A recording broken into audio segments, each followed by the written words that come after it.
Qui est tenu à cette mitzvah? Hommes, femmes et enfants. Pas de distinction. Les hommes enverront à des hommes, les femmes à des femmes, les enfants à leurs amis, à leurs camarades. Midin Chinour, car ils ont le Chinour. Le nom Mishloach Manot, indiqué par la Megillah, suggère qu'il faille le faire par un shaliach, Mishloach, shaliach, un délégué, un envoyé. A priori, on s'efforcera de faire en sorte que le Mishloach Manot soit envoyé par une tierce personne et pas par la personne elle-même qui le donne. Mais, Bediavad, a posteriori, si on n'a pas le choix, on est tenu d'amener soi-même ces Mishloach Manot, on est quand même exempté de la mitzvah.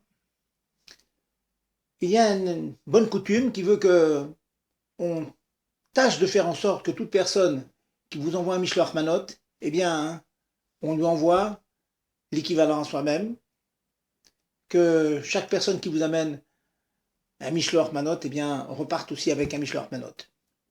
Dans la mesure aussi où je vous ai dit qu'il suffit d'envoyer un, et on est quitte avec un, bien que bien sûr, Kol Amarbe, Arevze Meshubar, plus vous en envoyez et mieux c'est, plus vous augmentez l'amitié, l'amour entre les gens.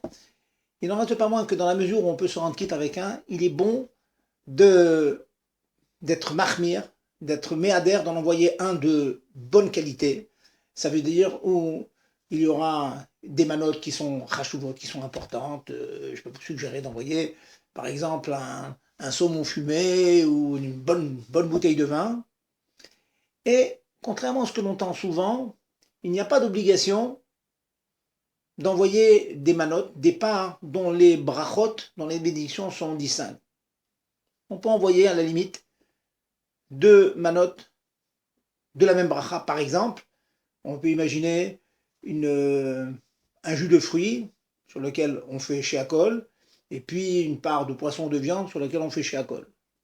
Sachant bien sûr qu'il est toujours bon de faire de nombreuses brachot, mais cela n'empêche en aucune manière d'accomplir la mitzvah d'envoyer 2 manotes.